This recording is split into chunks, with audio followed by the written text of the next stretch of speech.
한 주간의 정치권 핫 이슈를 속속들이 들여다보는 정치토론 왈가왈부 유용합니다. 오늘도 세 분 모셨습니다. 서가번, 김유정 그리고 진성호 전 의원 나와 계십니다. 안녕하십니까? 안녕하세요. 날씨가 너무 춥죠? 네, 많이 잘 춥네요. 오셨어요? 국회 방송까지? 예, 저는 근데 감기가 걸려가지고 감기 걸리셨네? 예, 일주일 내내 고생 중인데 오늘 좀 나으니까 그래도 추워도 조금 덜한데 예. 어우 시청자 여러분 정말 감기 조심하십시오. 큰일 납니다. 좀 오늘 그래도 바람이 좀 안 부니까 예. 조금 낫죠. 그래도 체감 온도가. 한강은 꽁꽁 얼었대요. 보니까. 아 그래요? 예. 한강까지 나갔다 오셨습니까? 오면서 아 봤어요. 벌써 보셨어요? 그렇군요. 김정호님 감기 안 걸리셨어요? 네, 기로에 서 있는데 아직 괜찮습니다. 네. 잘 이겨내려고요. 요즘에 그 비트코인 때문에 그 젊은 사람들이 난리가 났어요. 온라인에서. 하여튼 그 박상기 법무부 장관이 가상화폐 거래소를 폐쇄하겠다. 폐쇄 검토하겠다. 그러다가 또 이제 청와대에서 국민청원이 들어가면서 청와대 홍보수석이 아니다. 보류다. 이렇게 되면서 나중에 얘기하시겠습니까? 아니요. 예. 아, 제 얘기라고요? 비트코인 얘기 어떻게 보세요?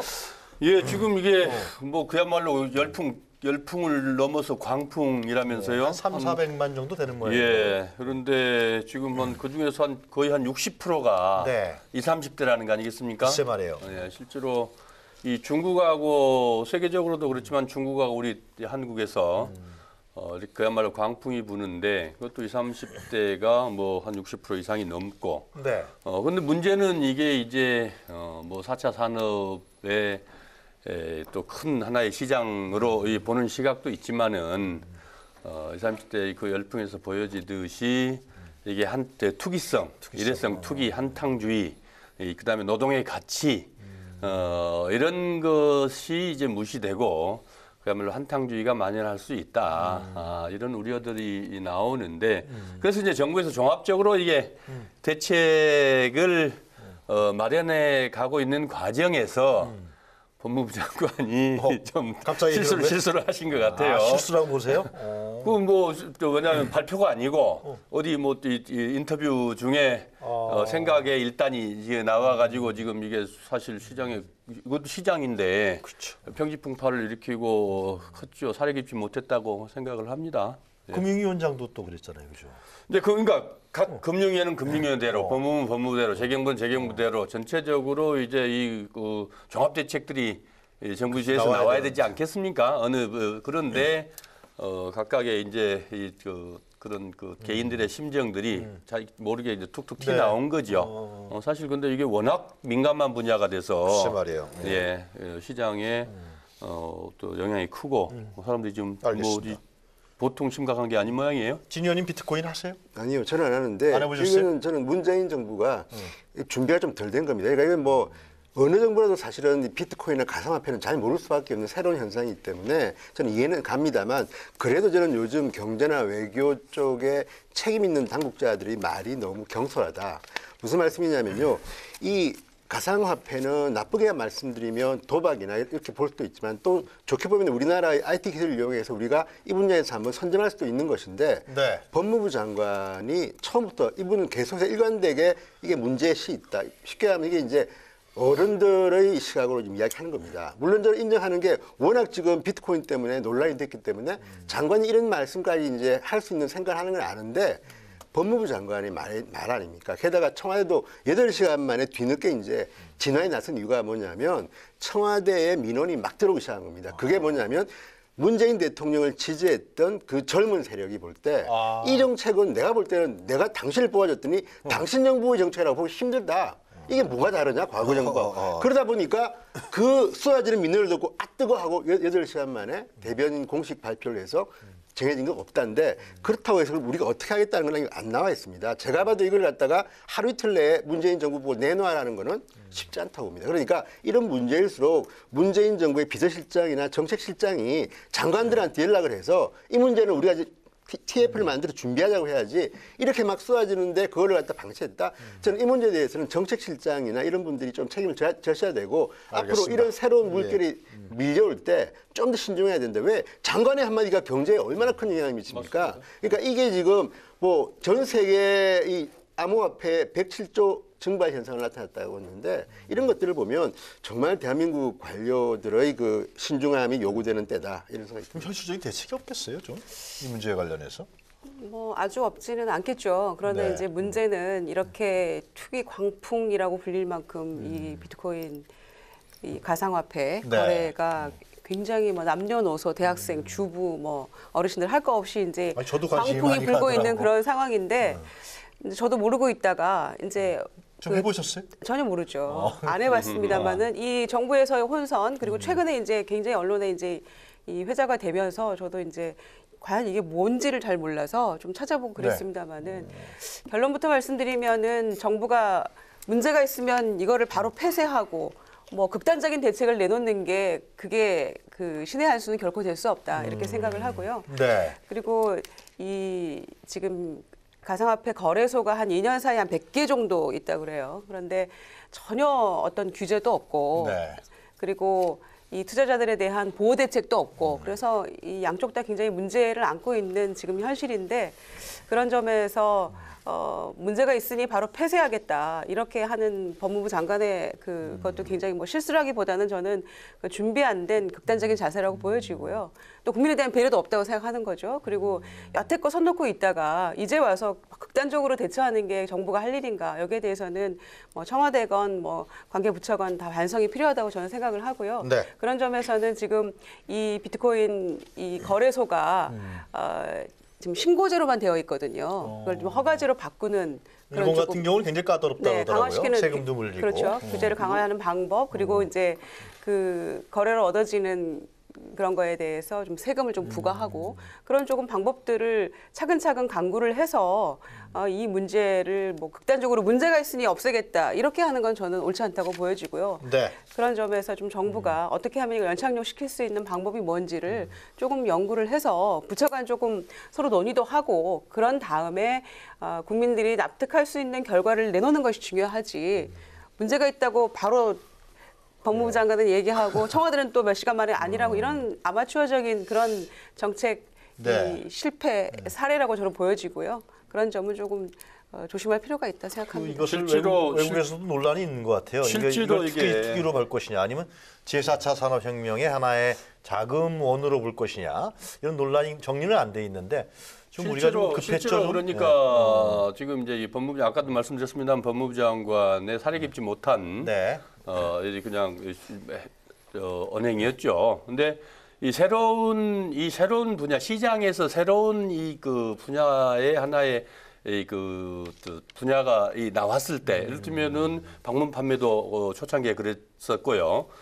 또 신용카드도 크레딧 카드 마찬가지거든요. 그거는 그러면은 은행에서 그렇죠. 걸었어. 그래 이렇게 안 된다고. 처음에 나왔을 때 이 상당히 이게 법이 쫓아가지를 못하거든요. 행정력이 쫓아가지 못하고 시장에서 이제 그런 것들이 그래요. 순기능도 있지만은 처음에 들어온 모든 것들은 사실 이게 부작용들이 많이 나오거든요. 그런 것들을 이제 얼마나 기민하게 정부가 종합 대책을 네. 내놔서 그거는 그 문제점들은 문제점대로 또 이게 네, 사업으로서 알겠습니다. 산업으로서 산업 방향으로서 크게 발전시켰던 발전 방향으로 이렇게 해야 되는데 짧게 한마디 붙이면요. 예, 일단 우리 주제로 들어가야 가상화폐라는 말만 들으면 어쩐지 대한민국이 잘할 것 같은 분야입니다. 그런데 지금 글로벌 시대인데 미국, 일본, 중국 다 하고 있는 걸 갖다가 한국에서는 아예 거래소를 폐쇄하겠다. 중국은 폐쇄했다는 거예요. 중국 폐쇄할 그런데 우리가 중국입니다. 그러니까 제 중국만. 말씀은 뭐냐면 자 장관이 아무리 그렇지만 문재인 정부의 장관인 분이 거래소 폐쇄를 언급했다는 거는 저는 네. 참 좀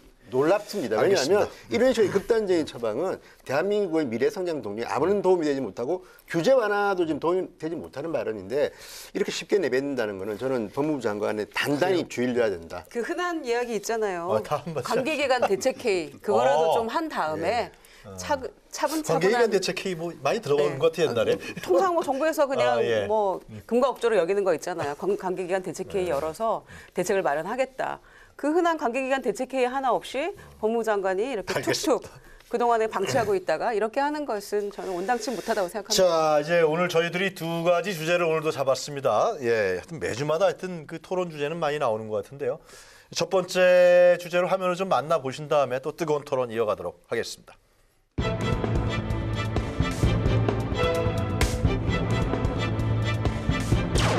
2018년 새해 정부와 저의 목표는 국민들의 평범한 일상을 지키고 더 나아지게 만드는 것입니다.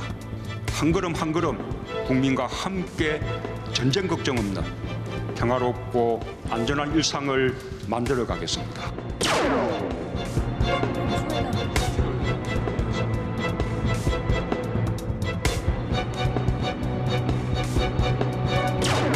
문재인 대통령이 신년사에서 밝힌 정부의 개헌 발의권이 마지막 수단이 되지 않도록 여야가 결론을 내자는 말씀을. 개헌은 전적으로 국민들의 몫이라는 사실을 문재인 대통령은 간과해서는 안 될 것입니다. 여야의 이견이 해소되지 않은 대통령 주도의 개헌은 그만큼 성공 가능성이 희박해질 수밖에 없습니다.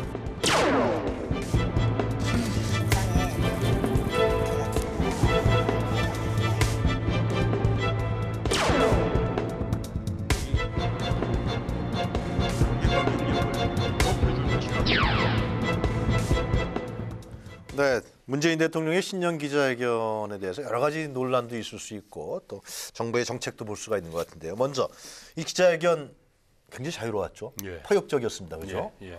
여태까지 우리 대통령의 기자회견 하면은 사실상 질의응답이 다 정해져 있었잖아요. 뭐 긍정적으로 평가하세요? 아니면 좀 안 됐다 그러세요? 예, 어쨌든 그 대통령 신년 기자회견 사실 말씀 주신 대로 모든 네. 대통령이 다 신년 초에 국정 운영의 방향 또 기조를 그 국민들에게 제시하는 그 회견 아니겠습니까? 그만큼 비중도 크고 네.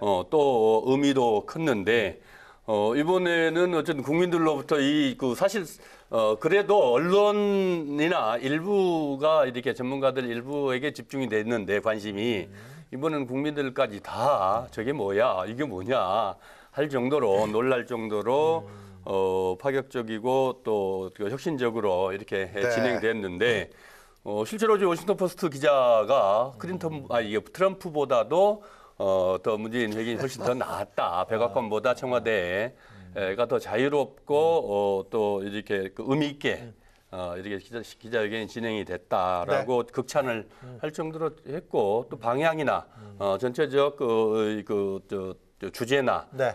또 기조 잘 잡았고 또 행사 기획도 잘 됐던 그런 좋은 기자회견이었던 것 같습니다. 17개의 질문이 나왔던 것 같고요. 예. 그리고 특히 저는 이제 봤을 때 지방지 기자들도 한 서너 분 하셨어요.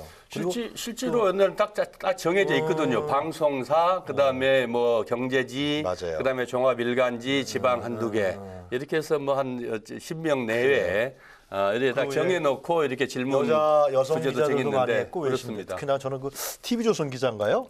그 질문을 한 3가지 중복해서 하니까 대통령이 한 가지만 하세요. 그러니까 대통령이 선택하세요. 아주 그냥 네. 기자다운 아주 모습을 볼 수가 있었어요. 예, 상당히 바뀌었다. 질문 순번 따려고 뭐 이렇게 그래요. 손 들고 또 뭐 인형까지 내걸고. 서현님 아이디어는 아니시죠? 예, 제 아이디어는 근데 아닙니다. 저도 기자 출신이지만 아, 예. 저는 일단 문재인 대통령의 이 스타일은 상당히 신선한 면은 있습니다. 그럼에도 불구하고 문제가 좀 있었나요? 문재인이라는 정치인 캐릭터상 네. 사실은 조금 처음 지나가면서부터 좀 지려지기 시작합니다. 왜냐하면 직접 생방송을 보셨습니까? 그러니까 봤습니다. 예. 그 보면 느끼겠지만 원래 네. 문재인 대통령이 좀 인간적이고 진솔한 스타일이지 조금 이제 쇼맨십이 있고 무슨 진행자 스타일은 아닙니다. 제가 볼 때는. 그렇기 때문에 이렇게 하다 보니까 과거에 이제 박근혜 전 대통령과 비교해서 사전에 네가 질문해라 뭐 경제 질문해라 하고 한 것보다는 상당히 제가 볼 때 신선함이 있지만 반면에 일부 국민이 볼 때는 자, 내가 정말 궁금한 것은 부동산이다. 왜 요새 강남 집값이 이렇게 폭등하냐? 이런 데 대한 궁금한 국민들도 있을 테고 또 하나는 요즘 지금 영어 과외 수업 문제 때문에 지금 학부모들이 난리가 났는데 자, 교육 문제는 누가 질문 안 할까? 이런 사람이 볼 때는 사전에 이제 조금 이렇게 콘티를 짜게 되면 경제 분야 누구 뭐 이렇게 되면 좀 그게 내용이 들어가는데 이번에는 보니까 자유롭게 하다 보니까 장점도 있지만 또 반대로 특정 분야의 질문이 좀 몰린 감이 있습니다. 그러다 보니까 정작 부동산 문제, 제가 볼 때는 교육 문제, 제가 보면 꼭 신년 회견에서 나올 만한 이 이슈들이 몇 개가 좀 빠진 것 같고 또 어떤 면에서는 대통령이 또 하고 싶은 말씀이 있을 거 아닙니까? 네. 그러다 보니까 그 좀 균형적으로는 잘 못됐다. 그러니까 그런 부분에서 볼 때는 뭐 장단점인데 저는 장점이 단점보다는 이번에 좀 많았다고 봅니다만 네. 그런 점에서 아쉬운 점도 있고 아마 그 청와대 춘총안에서는 알겠습니다. 다음에는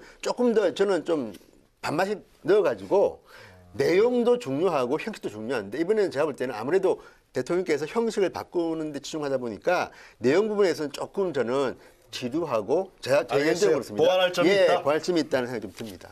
네. 김 의원님은 뭐 특별하게 1시간 반 동안 17명이 질문을 네. 했잖아요. 그래서 뭐 대변인을 오래 하셨으니까 처음 또 시도하는 하신 말씀이 있을 것 같아요. 상당히 신선한 기자회견의 방식이었다. 이렇게 뭐 좋은 의미로 평가를 하고 싶고요.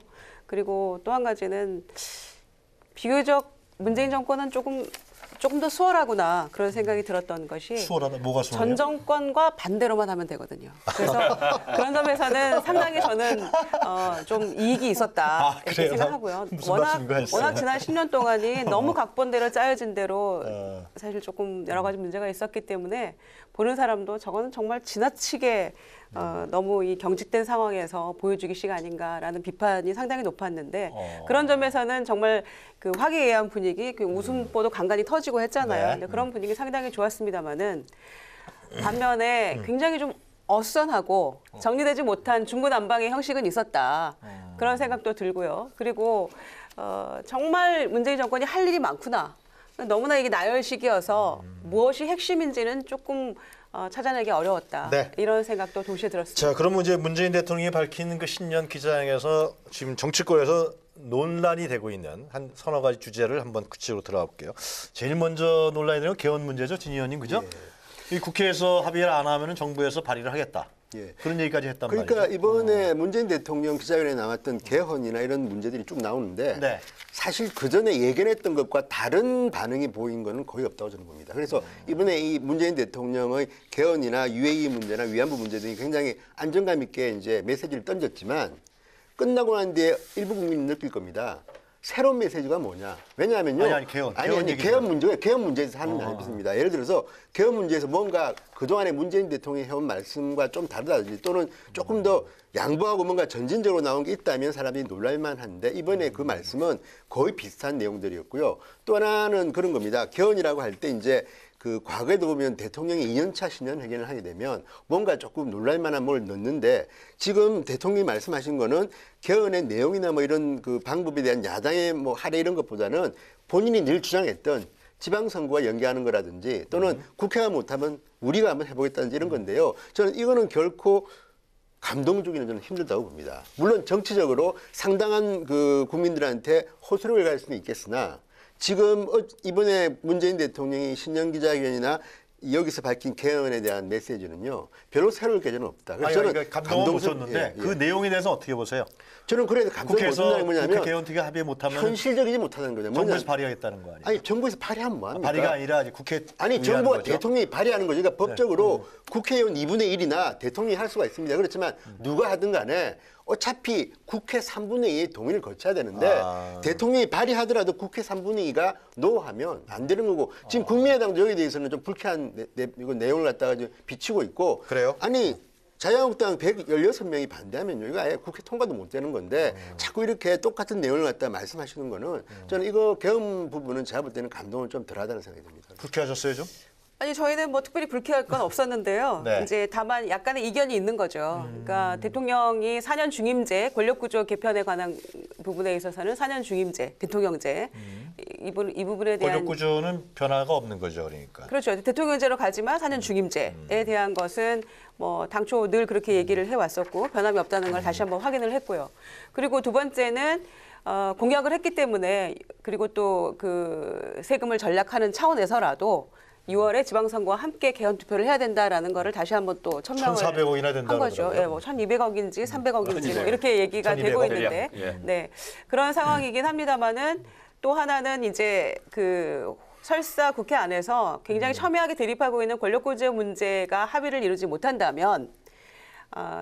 그 지방 분권 문제나 자치 강화 문제나 그다음에 기본적인 이 국민 주권 강화에 대한 부분을 만이라도 개헌을 하겠다라는 그런 거잖아요. 그러니까 그게 이제 그 2단계 개헌이라고 이제 이름을 붙였던데. 권력군 분산 문제는 나중에 하자. 그렇죠. 다음에. 권력구조 문제에 대해서 합의점을 찾기가 굉장히 어렵다면 이렇게 하겠다라는 게 이제 대통령의 생각을 얘기한 건데. 네.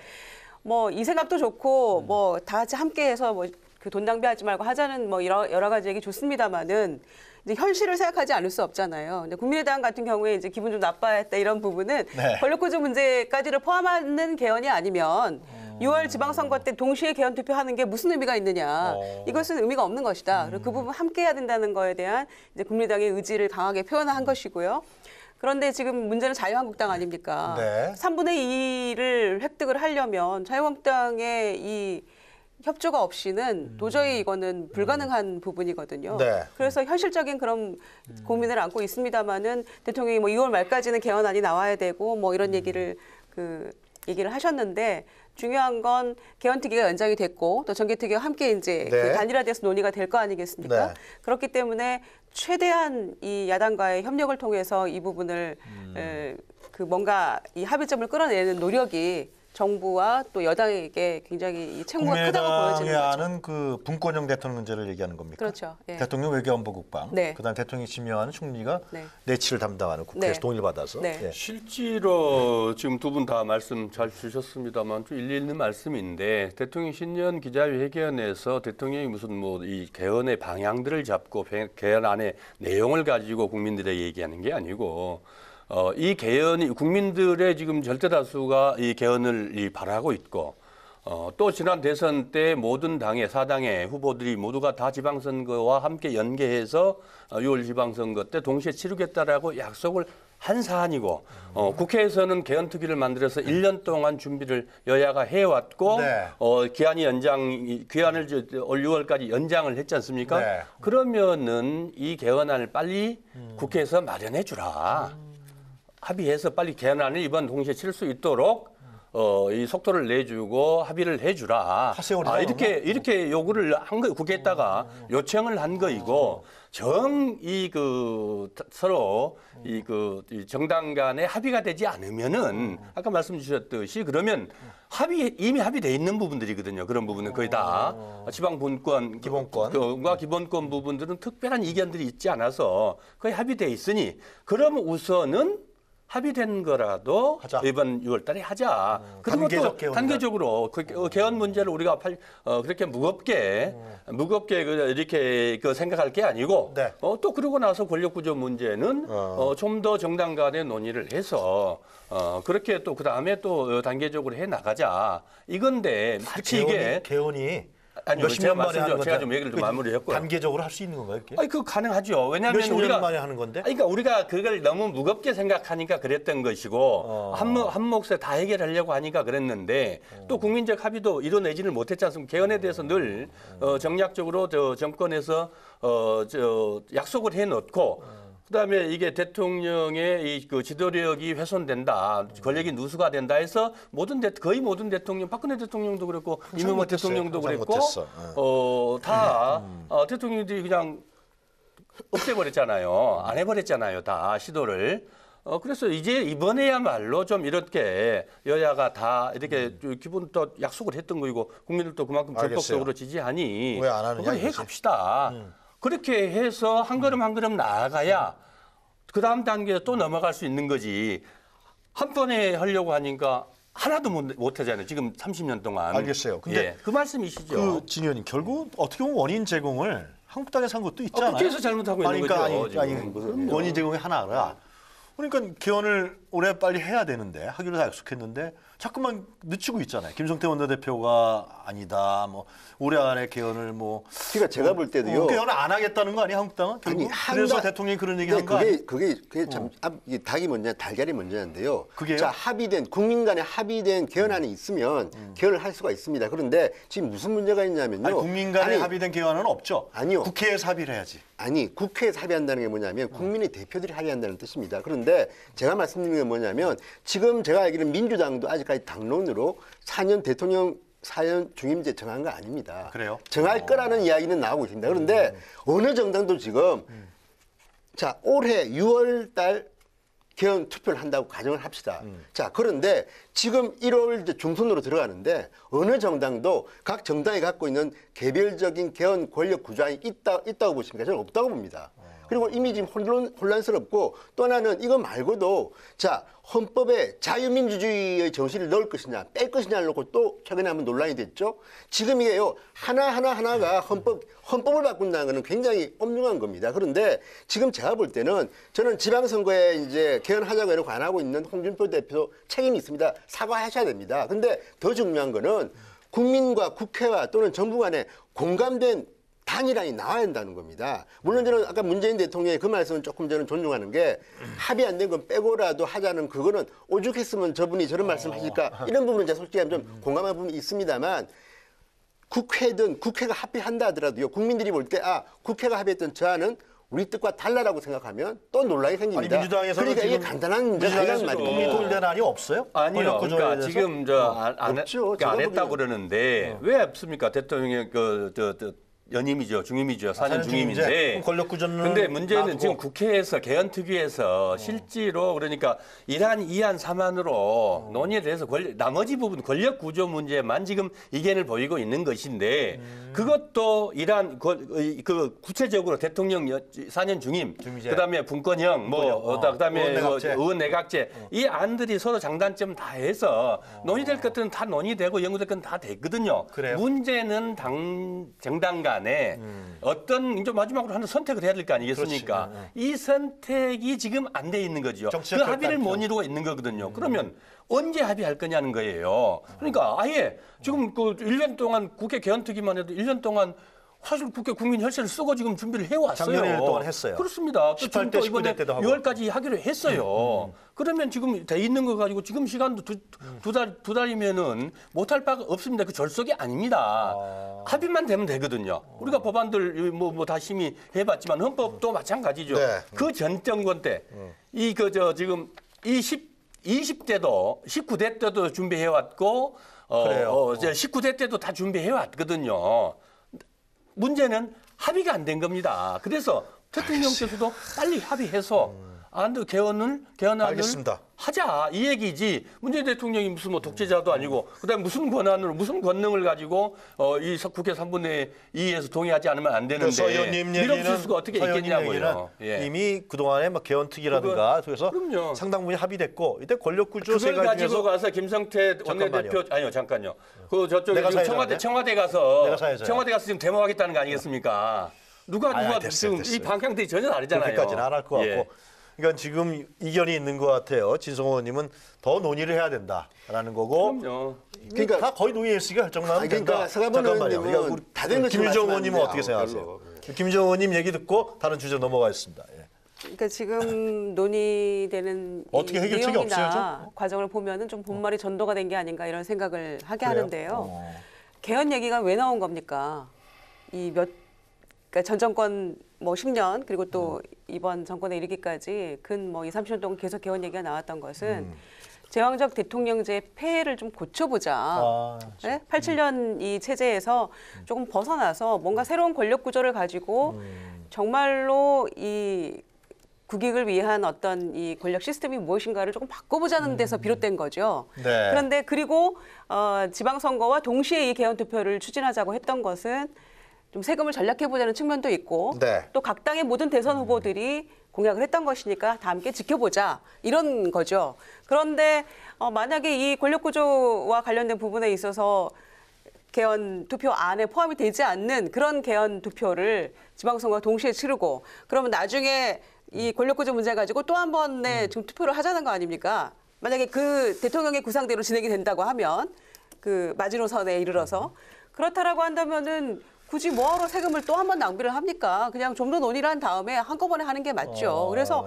저는 그래요? 이제 이런 방식이나 뭐 좀 늦춰지더라도? 2단계로 그렇죠. 2단계로 하고 뭐 이런 것보다는 과연 왜 우리가 개헌을 필요로 했는가? 다시 그 근본적인 문제 제기로 알겠습니다. 전 돌아간다고 생각하는데 네. 자꾸만 그 기술적인 문제와 그다음에 지금 현재 뭐 그 갈등과 이 논란 중인 그런 문제로만 자꾸 네. 그 논의가 번져가는 것 같아서 근본으로 돌아가는 게 전 중요하다고 생각합니다. 그래서 알겠습니다. 가장 중요한 거는 권력구조 문제에 대한 이 각 당의 합의점을 찾는 것. 시기 그게 굉장히 중요하죠. 문제는 제 생각에도 좀 합의를 해낼 수 있지 않을까. 반드시 지방선거 하면 한국당은 불리하다 이렇게 판단하는 것 같으니까. 그랬으면 올해 안에 20초만 이제 한마디만 제가 하면요. 좀 얘기 좀 하고요. 먼저 하십시오. 예. 좀 올해 안에 좀 합의를 봐서 했으면 좋겠습니다. 그럼 다음 주제로 좀 넘어가면 안 아니, 돼요. 20초만 20초 왜냐하면 하셔야 돼요. 제가 누차 말씀드리지만 저는 예. 현실적인 이야기를 드려야 됩니다. 예. 목표는 언제 하냐가 중요한 게 아니라 어떻게 하느냐인데 저는 문재인 대통령 임기 중에 만약에 개헌이 된다면 그리고 20대 국회 내에 저는 개헌이 된다면 저는 국민들이 문재인 대통령이나 20대 국회의원들에 대해서 박수를 쳐야 된다. 아, 이건 올해 안에 해야 돼요. 아닙니다. 아니 그거 아니, 그럼 못해요, 또 못해요. 우리 내기할까요? 아유, 노무현 대통령 때부터 개헌 안 돼요, 말씀하셨지만 잘 안 되는 맨날 이유가 그랬어요, 맨날. 아니요. 대한민국 정치권이 쉽지 그래 한국당도 않습니다. 협조를 해서 올해 안에 하도록 아니 하겠어요. 한국당 협조하고 그게 문제가 아니고요. 진현님 말씀 중요한 말씀을 제가 괜히 하셨는데 끼어들었고 쉽지 않습니다. 노무현 대통령 때도 임기가 이 선거 때 틀어져서 내 임기 1년을 단축하고서라도 네. 이야기가 나올 때는 개헌하겠다, 그렇죠. 예. 개헌하자라고 했는데 결국 정치권에서 합의를 내라해서 알겠습니다. 못했습니다. 지금도 그게 문 현실입니다. 대통령께서도 지금 문 대통령이 할 수 있는 방법이 뭐가 있겠습니까? 없어요 지금. 그러나 지금 그 약속했던 것들을 서로 지키고 국민들의 그 여망을 받아서 빨리 합시다. 빨리 합의해 주세요. 그래요, 이 예. 얘기입니다. 그렇죠. 그럼 예. 뭐 저도 그건 동의합니다. 그 예. 개헌 문제 이 정도 하고요. 쉽게 그 UA 문제 얘기했잖아요, 문 예. 대통령이. 예. 이건 뭐 훈결이 있으면 여기까지 하고 뭐 기자가 질문을 했는데 하여튼 간단하게 얘기를 했는데 이건 어떻게 보세요? 이번에 칼툰 그 확 청장 얘기하면 안 돼요? 와서 UA가 이런 다 관계- 했잖아요. 다 지금. 아, 나중에 그러니까, 얘기한다 아니, 그랬어, 또. 좀 말씀 시켜놓고 알았어. 다 얘기해버리면 그들 대답은 먼저 하니까 알겠어요. 이번에 그 행정청장 와서 다 밝혀졌지 않습니까? 어떤 게 다 잘 밝혀졌어요? 됐지 않습니까? 어떤 게? 이명박 정권의 과 했던 것들 그건 김태형 장관이. 김태형 장관에서 나왔고 밝혀졌고 그다음에 뭐 그때 이거 뭐 거래가 그 부정 거래가 있는 것을 캐다가 문제되는 군사협약. 아니 비밀 군사협약 말고 뭐 이명박 정권 아, 그 뒷주머니 뭐, 캐다가 뭐 했다고 그렇게 야당에서 야당에서 얘기하고. 그렇게 주장을 했잖아요. 그게 아니라는 게 그거 아니다. 밝혀졌고 그다음에 임종석 그 비서실장이 뭐 몇 번, 6번인가 뭘 말을 바꿨다 그러는데 말을 바꿨다는 게 뭐겠습니까? 말을 바꾸는 과정에서 그 과정에서 뭐가 거짓말이 나왔을 때 바꾼 거 아니겠습니까? 가서 저 파병 군인들 가서 위로 격려 해줬고 그다음에 친서 전달했고 그다음에 왕세자 다 만났고 하나하나 다 만났어요. 다 그런 것들이 사실로 밝혀졌지 않습니까? 문제는 그러면은 그 의혹들이라는 게 결국 뭐였습니까? 결국 이면 합의였잖아요. 군사적 이면 합의. 해서는 안 되는 것. 우리 헌법을 위반하고 헌법 질서를 파기하는 합의를 결국은 해주고 와버린 거 아니에요. 유사시 우리 그렇죠. 한국이 들어갈 수 있는 거. 동원된다. 그거는 간단한 문제 아무것도 그냥 원전이라는 원전 수주 하나를 위해서 돈을 벌기 위해서는 뭐를 다 해도 돼. 모든 불법행위, 위법행위 다 해도 됩니까? 하물며 헌법 질서까지 파괴를 하고서 따도 된다라는 이런 생각이고 이렇게 해놓고 온 거잖아요. 그거를 양국 간에 합의된 사안이니 그거를 알았는데 그거를 야당에게 또 국민들에게 깔 수 없는 이 청와대의 입장이 외교상의 문제니까. 그렇죠. 지금 위안부 합의 문제도 마찬가지만 이 문제도 역시 마찬가지. 잘못된 합의, 잘못된 정책들을 지금 바꿔나가는 과정이다. 하나하나 지금 해결해 나가는 과정이고 이번에 청장이 와서 말끔하게 됐고 일정들도 보세요.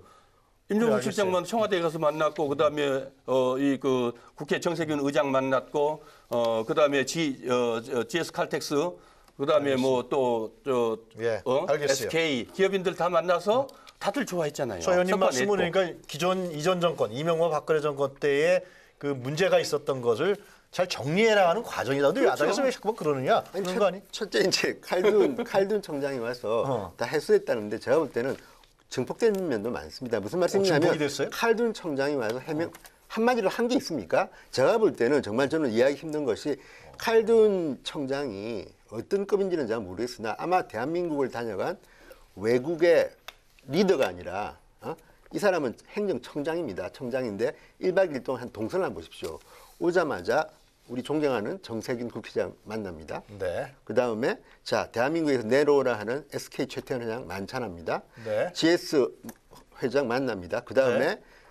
이 비서실장하고 점심을 먹습니다. 문재인 대통령 만납니다. 네. 그리고 이 일정만 쭉 보면 1박 2일이라는 그 짧은 기간 동안에 대한민국의 VVIP를 다 만나고 일정을 그렇게 빡빡하게 누가 짜줍니까? 아마도 누군가가 특별하게 짜주지 않으면 우리 문재인 대통령이 중국 가가지고 3박 4일 계시는 동안에도 그렇게 일정 짜기 힘드는데 들어보십시오. 예.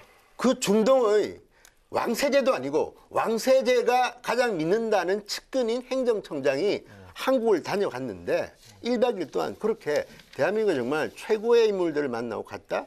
이유가 뭐겠습니까? 그리고 또 하나는 저는 이명박 정부의 김태형 전 장관이 잘못했다면 그건 우리가 비판해야 되고 그분은 정말 비판받아 마땅합니다. 그런데 그걸 떠나서 그렇다고 해서 그걸 갖다 해소하는데 굳이 임종석 비서실장이 거기 갔어야 됐느냐? 그건 또 좀 다른 이야기 같습니다. 해법은 다양한데. 그러니까 저는 이번 의혹 때 지난번에도 말씀드렸지만 이게 국익을 위한 거라면 청와대는 공개를 못할 수가 있습니다. 반대로 야당은 100% 사실을 알지 못하더라도 10% 내지 50%의 의혹이 있으면 비판하는 겁니다. 그런데 문제는 이게 제가 볼 때는 어중간하게 이제 결합이 됐는데 제가 볼 때는 상당히 지금 서거번 의원 말씀처럼 우리가 추측컨대는 진실은 모릅니다. 그렇지만 추측컨대는 상당히 어쨌든 UAE와의 갈등이 봉합돼서 잘 되어 갔다는 것이고 그렇지만 그 과정에 뭐가 어떻게 됐고 또 누가 어떤 잘못을 했는지는 모릅니다. 그러니까 그런 면에 대해서는 우리가 추측할 뿐입니다. 예. 김 의원님 어떻게 보세요? 문재인 정권이 이 임기를 다 못 채우고 이 물러난 박근혜 정권의 뒤를 이어서 탄생한 정권이라서 어질러 놓은 것들을 수습하느라고 사실 정신은 없었죠. 네. 작년 이래로 한 7, 8개월 동안 정신은 없었습니다만은 이제 가장 큰 여러 가지 그 논란이 되는 이슈 중에 하나가 이제 이 UAE 원전 수주와 이면 합의 사건이죠. 그래서 2010년에 일어난 일이고 원전 수주의 대가로 우리 장병들을 유사시에 중동 국가에 자동으로 파견하게 된다. 이런 이면 합의 내용 아닙니까? 거기에 대해서 이 MB 정권의 김태형 전 국방장관이 이제야 이제 입을 열은 거죠. 거기에 대해서 이면 합의가 있었다라고 공개를 한 거고. 예. 그런데 이제 보도된 걸 보면은 7년 공소시효가 지나서 이제야 입을 연다 이런 얘기 하는데 그게 무슨 법에 근거한 7년 공소시효인지는 잘 모르겠습니다만은. 네. 그렇다 하더라도 저는 명백히 이 원조나 그다음에 이 그 국가 간의 비준 관련한 네. 이런 부분에 있어서는 헌법 60조에 근거해서 국회의 비준을 거치게 되지 않았습니까? 그러니까 문재인 정권은 이전 정권하고 전 달라야 된다고 생각을 합니다. 그런 점에 있어서는 임종석 비서실장은 좀 다른 얘기했습니다마는 대통령은 이번 신년 기자회견에서 수정 보완할 부분이 있다면 하겠다라고 흠결이 있다면? 그렇죠. 문제 있으면 수정 보완하겠다 이렇게 얘기를 하셨기 때문에 저는 이제라도 절차를 밟아야 된다고 생각하는 거죠. 그래서 그런 부분들에 대해서 여야가 머리를 맞대고 네. 이 부분이 최소한의 국익을 해치는 부분을 최소화하면서도 어쨌거나 헌법 위반 사항이기 때문에 문재인 정권이 바로잡겠다고 하는 적폐들이 바로 이런 거 알겠습니다. 아니겠습니까? 그래서 이걸 바로잡을 필요는 있다고 생각합니다. 오늘 대통령 신년 기자회견에서 이 UAE 문제 외에도 지금 최저임금 인상 문제라서 짧게 제가 좀 말씀드릴게요. 저기 어차피 김성원 아까 제가 말씀드리고 하셨잖아요. 짧게. 짧게.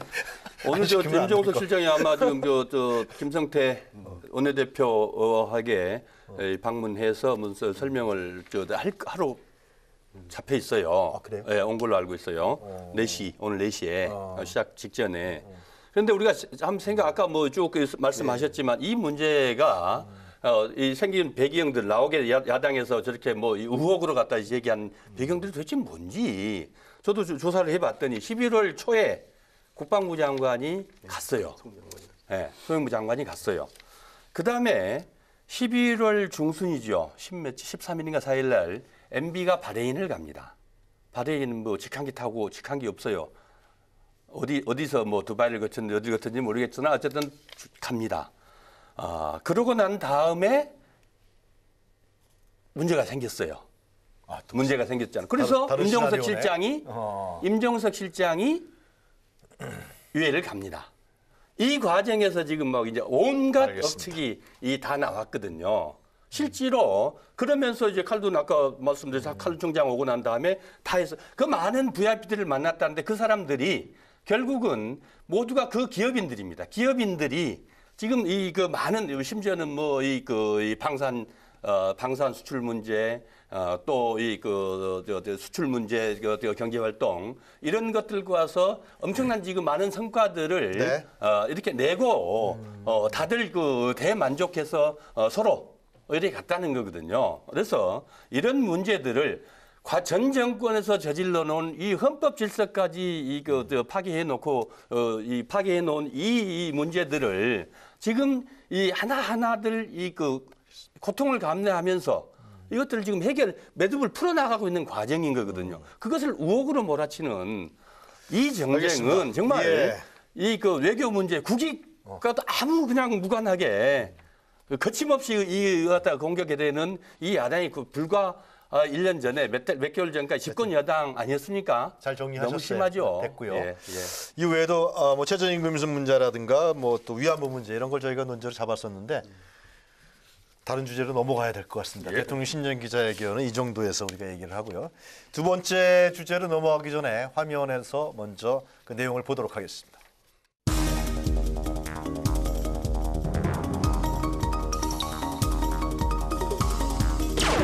축은 겨울철 올림픽 경기 대회에 고위급 대표단과 함께 민족올림픽위원회 대표단, 선수단, 응원단, 예술단, 참관단, 태권도 시범단, 기자단을 파견하기로 하고 남과 북은 현 군사적 긴장 상태를 해소해 나가야 한다는데 견해를 같이 하고 이를 해결하기 위해 군사당국 회담을 개최하기로 하였다.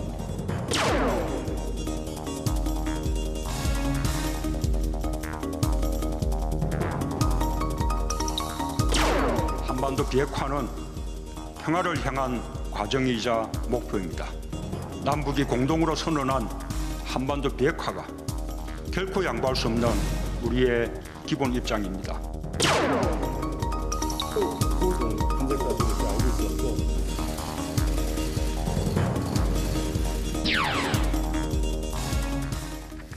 네, 이번 왈가왈부 두 번째 주제는 남북 문제입니다. 극적으로 하여튼 남북 고위급 회담이 열리고요. 평창올림픽에 북한 선수단과 응원단 또 대거 참여한다 그러죠. 이 문제를 우리가 또 어떻게 봐야 되고 또 진전시켜야 되는가. 특히 정치권에서 이 문제는 또 키를 쥐고 있습니다.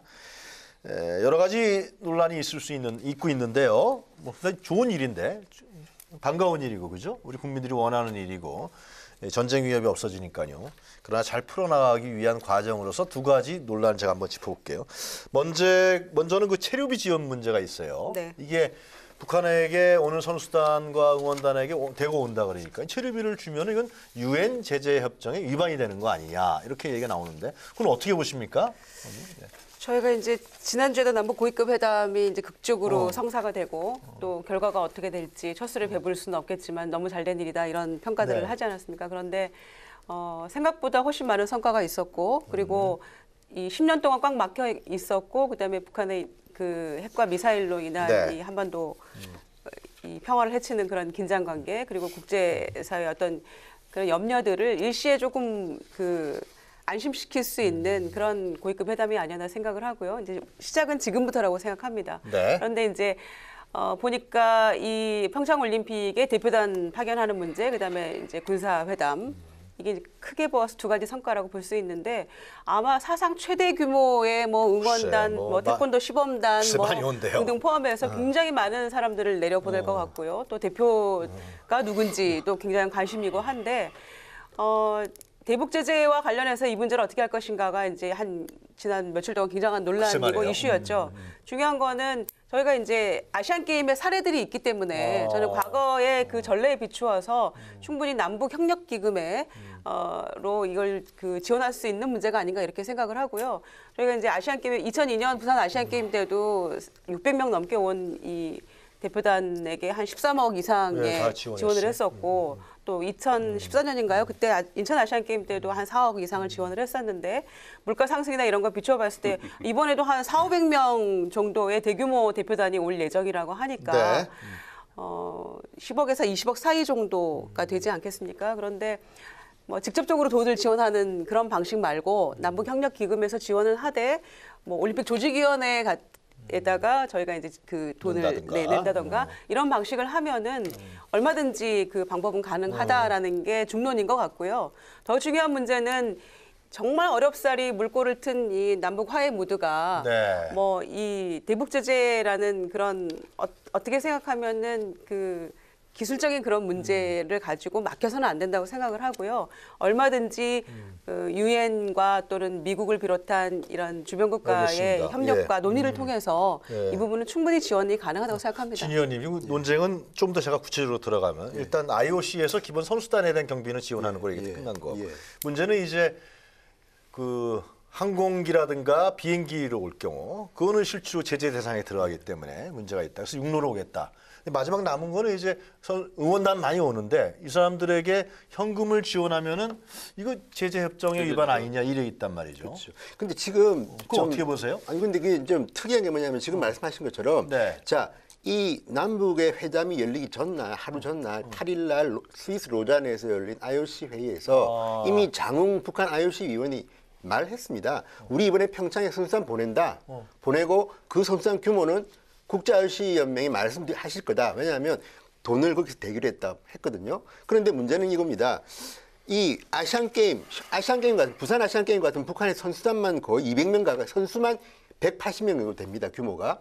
그런데 동계 올림픽에는 솔직히 북한에서 참가할 선수가 수준은 제가 알기로는 피겨스케이트 정도는 한 둘이 있답니다. 이분들은 그런데 이 와일드카드에서 더 많이 예선제를 통과했는데도 안 온다 그래가지고 이제 일본이 대신 나오는데 이런 분들 몇 명은 나올 수 있지만 지금 다 끌어모아도 20명이 안 된다는 거 아닙니까? 그렇다면 선수단 규모는 문제가 안 되고 다만 이제 이번에 이분들이 특이한 말씀들을 많이 하셨는데 참관단이라는 단어가 처음 나왔습니다. 참관단. 이게 뭔지는 잘 모르겠지만 선수단 말고 참관단을 보내고 기자단을 보내고 응원단을 보내고 뭐 태권도 시범단을 보내고 그러면 이게 지금 올림픽이라는 거는 국제 공인의 스포츠 행사입니다. 그런데 북한은 마치 평창 동계올림픽에 선전 뭐 이런 어떤 이런 저 분들 보낸다는 건지 그러니까 국제적인 시각으로 볼 때 이게 조금 이상하게 보이지 않을까 하는 걸 하고요. 또 하나는 유엔 제재에서 북한의 비행기나 북한의 배는 못 옵니다, 한국에. 그리고 우리나라에서 크루즈를 보내는 게 아마 불법인 걸로 좀 돼 있기 때문에 그래서 지금 육로로 온다는 이야기가 나오고 있고요. 또 돈도 현금을 주면 안 되기 때문에 뭐 다른 방법을 지금 강구하고 있는데 제가 볼 때는 미국이나 유엔 안보리에 참가하고 있는 국가들이 자 이런 형식 정도면 대한민국이나 우리가 돈을 걷어서 북한을 지원할 수 있다고 하면 저는 가능하다고 봅니다만 북한을 주면 안 돼요. 아니 그 사람들이 합의를 해가지고 그 현금을 주면 현금을 준다는 게 아니라 다른 방법들이 있습니다. 그런데 우리가 지불하면 되는데 숙소에다가 아니 그렇죠. 그러니까 방법들이 있는데 그걸 하면 되는데 문제는 그것도요. 굉장히 엄격하기 때문에 왜냐하면 이 유엔은 굉장히 룰을 지키기 때문에 만약에 우리가 억지로 북한을 데리고 오기 위해서 좀 이 뭐 쉽게 하면 이제 사전에도 없는 참관단 이런 솔직히 하면 8명 선수가 오는데 기자단이 한 200명 왔다고 하면 제가 봐도 좀 뭔가 목적이 따로 있는 게 아닌가. 북한에 기자가 200명이나 되나? 많이 더 있죠. 그런데 이제 이런저런 것 때문에 지금 아마 실무단은 고민할 겁니다. 그런데 아마 문재인 대통령은 이런 말씀하셨습니다. 지금 우리가 평화를 위해서 이렇게 하지만 다른 한편으로는 국방력을 이용한 평화 유지도 저는 소리하지 않겠다고 했습니다. 무슨 말씀이냐면 저는 그래도 대통령의 메시지를 보면 균형을 잡겠다고 한 거기 때문에 일부러 북한의 마음에 들기 위해서 좀 누가 봐도 좀 말이 안 되는 그런 식의 것. 또 하나는 북한이 예술단이라는 게 중국에서 한번 퇴출한 적도 있습니다. 뭐 핵 이런 걸 갖다 옹호했다가 그렇다 보니까 여러 가지로 아마 굉장히 골치 아프겠으나 상식에 맞는 식으로 하라. 어떻게 하는 게 제일 균형 있고 현실적으로 하는 거예요? 아니 북한에서 한 사람이라도 더 많이 오면 좋은 거 아닙니까? 왜 좋아요? 왜? 그 폐쇄된 사회에서 교류 협력이라는 게 뭐겠습니까?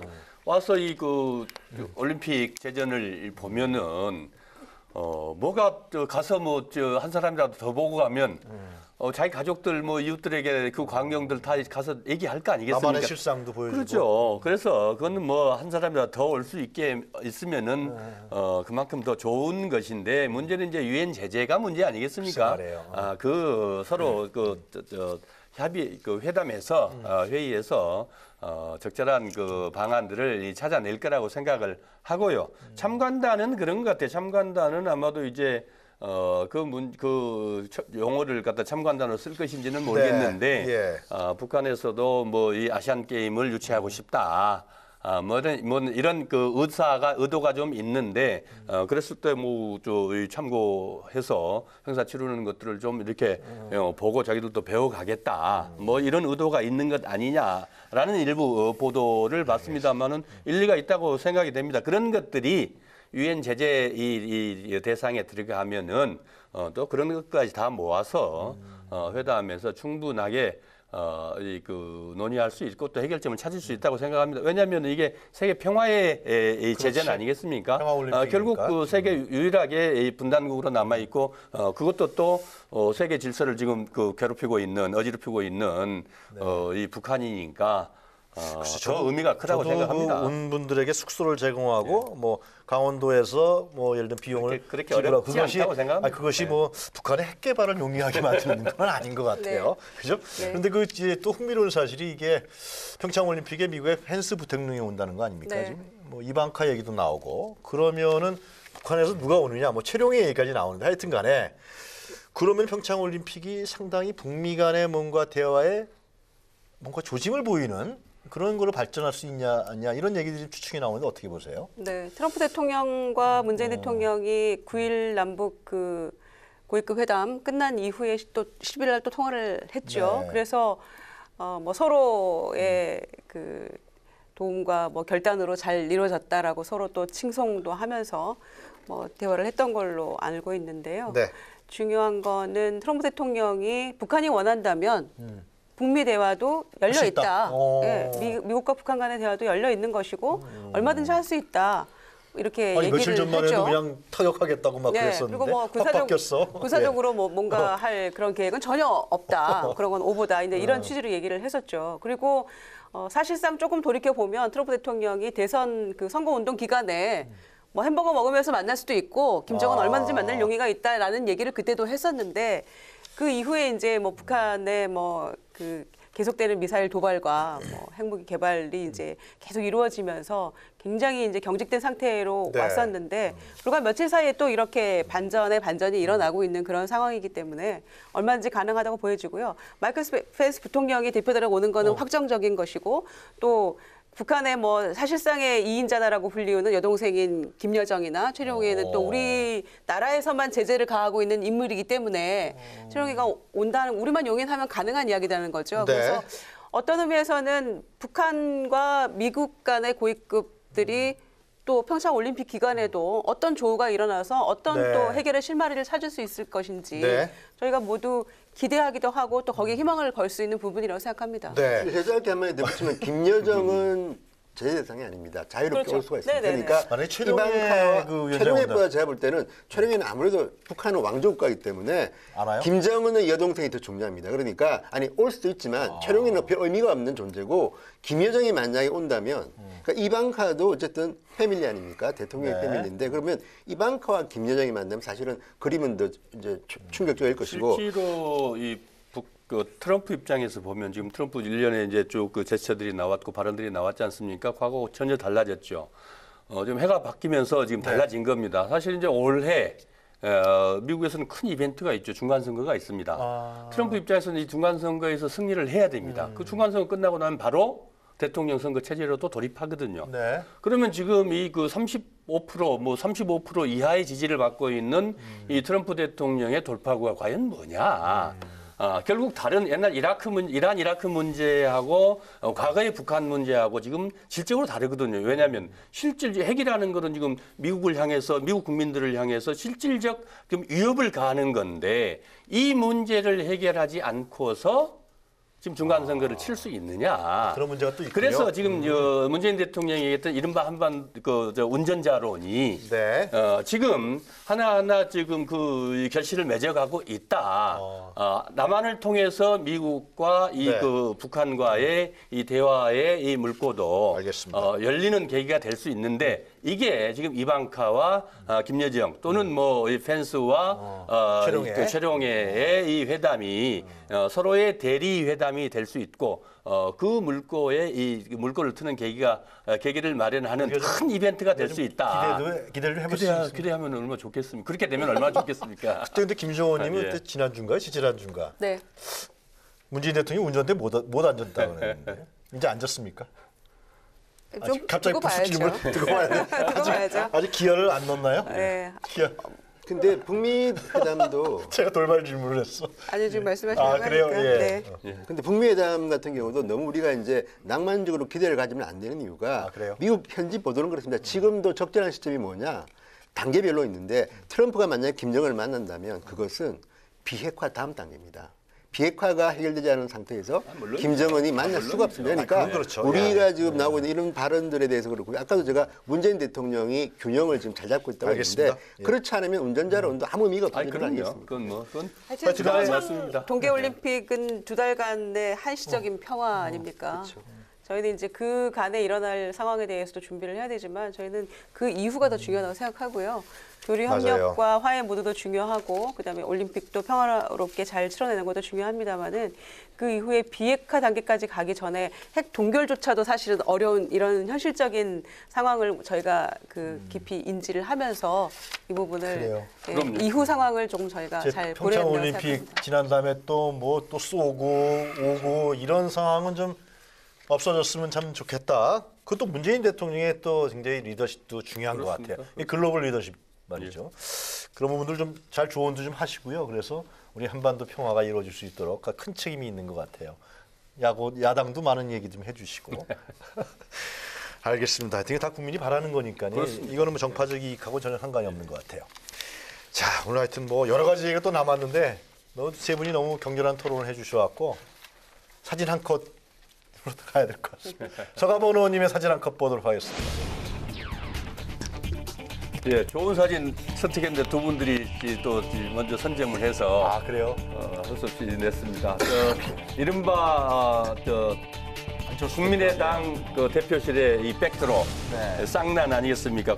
새해에는 행복이 2배 될 때까지라고 해서 이 쌍난을 붙였는데 얼마 전에 요즘 이제 이 뭐 통합이네 반통합이네 이래서 박지원 전 대표께서 안철수 대표를 빗대서 진퇴 쌍난이다. 진퇴 쌍난이다. 이렇게 얘기를 하는 것을 들었습니다. 오늘 어제 그 언론에 저런 사진이 또 같이 제목도 같이 붙어서 참 여러 가지 정치가 어렵고 또 그러니까 진퇴상난을 그렇구나 싶어서 그냥 그러면 안 냈습니다. 된다라는 거예요? 안타까운 거예요? 어떤 거예요? 그냥 우리 국민들에게 한번 보여주고 보여달라. 어렵다 안철수 대표. 뭐 그런 거 얘기하시려는 거 아니에요? 예. 알겠습니다. 다 우리 김유정 의원님이 선택한 사진 한 컷 보도록 하겠습니다. 네, 신년 기자회견 모습인데요.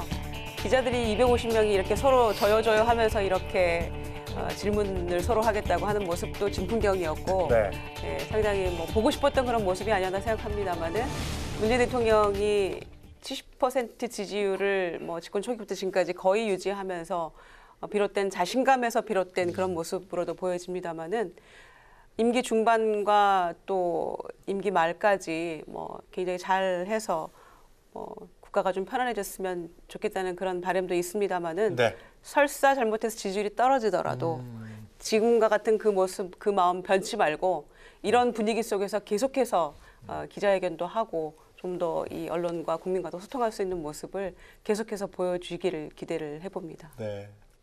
진 의원님 사진 한 컷 보도록 할까요? 예. 저게 이제 어제 열린 전국 시도 교육감 협의회 이제 그 모습입니다. 그런데 최근에 그 교육부 장관이 이제 젊은 엄마들한테 좀 비판받은 적이 있습니다. 이게 뭐냐면 지금 초등학교 3학년부터 영어 교육을 하기 때문에 방과 후에 영어 교육을 금지하는 이 법을 갖다가 이야기했다가 지금 굉장히 비판을 받고 있고 뭐 최근에는 뭐 최종 확정된 거 아니다 이런 이야기도 나오는데 그 와중에 전국 교육감 협의회에서 무슨 이야기를 했냐면 자, 그 전 단계인 유치원이나 어린이집 과정에서도 방과 후에 영어 교육하면 안 된다. 이것도 이 사전 교육이다. 그래서 이걸 보고 이제 기사의 댓글을 제가 봤습니다. SNS 반응을 봤는데 역시 정치는 진보냐 보수냐가 중요한 게 아니라 생활 정치입니다. 수없이 많은 학부모들이 제가 볼 때 문재인 대통령을 지지하는 분들이 더 많은 것 같습니다. 그러니까 30대, 40대 층이 많고 남녀 비율이 거의 똑같습니다. 다른 댓글들과는 이제 성격이 좀 다른데 거기 나온 의견들의 다수가 이런 겁니다. 지금 그 자리에 앉아 계신 교육감님들은 자녀분들 외고 특목고 많이 보냈습니다. 그리고 손자 손녀님들은 영어 학원 보내겠죠. 그런데 만약 이렇게 하게 되면 목적은 진정할 수도 있죠. 그렇지만 이렇게 되면 역시 돈 버는 거는 뭐겠습니까? 100만 원, 200만 원짜리 영어 유치원 이런 것들 이제 돈 없는 사람들은 그럼 영어도 못 가르칩니까? 게다가 그래요. 그렇지 않더라도 언어의 교육에 있어서 가지고 자, 영어 공부를 갖다가 사전 교육이라고 해서 이렇게 선행 교육이라고 해서 이렇게 막는다는 것. 저는 이 문제는 대통령과 청와대와 또 다른 국무위원들이 논의를 해서 영어 이 선행 학습을 갖다 검토하는 거는 조금 더 사려 있게 판단하시라. 이런 충고를 좀 드리고 싶습니다. 아무래도 이번 주는 그 한반도에 대한 관심이 이제 컸던 것 같아요. 그렇죠? 2000년도에 그 남북 정상회담 처음 열렸을 때 우리 네. 김정은이 청와대 계셨었죠. 네, 그때 청와대 있을 때죠. 그 감격스럽겠습니다. 네, 6.15 정상회담. 제가 둘째 낳고 몸조리하고 있을 때였어요. 2000년 6월 15일이. 아. 네, 그때 정말 그 눈시울을 적셨던 그런 생각이 나는데요. 그러고 나서 아마 거의 노무현 대통령도 이제 한번 2007년도에 네, 14 하셨고 그리고 나서는 아마 근 10년 넘어 만에 처음 있는 이런 그 화해 물꼬라서 좀 기대가 큽니다. 이번에. 그런 날이 좀 와서 핵동결도 이루어지고 말이죠. 비핵화도 이루어지고 남북이 자유롭게 왕래하는 과거 김구 선생이 38선에 누워라도 세계가 두려워하는 강국으로 갈 수 있는 기회가 우리에게 있는데 그런 그렇게 올림픽 못하고 있네요. 그리고 그런 물꼬를 트는 계기가 되기를 기대해 보겠습니다. 네, 하여튼 또 이제 여야가 이달 30일부터 국회 임시국회를 다시 소집했죠. 네. 예, 한 달 동안. 그래서 이때 좀 개헌 문제, 또 남북 간의 이 대화 문제 이런 부분들 이 초당적으로 할 수 있는 여러 가지 문제들을 좀 합의해서요. 국회가 또 좀 리딩도 하고 그리고 받쳐주고 그러한 2월 국회가 될 수 있기를 우리가 기대하겠습니다. 오늘 세 분 모두 말씀 잘 들었습니다. 감사합니다. 감사합니다. 저희는 다음 주 금요일 이 시간에 다시 찾아뵙겠습니다. 수고하셨습니다. 수고하셨습니다. 감기 얼른 나으시고요. 수고하셨습니다. 그러니까 아유.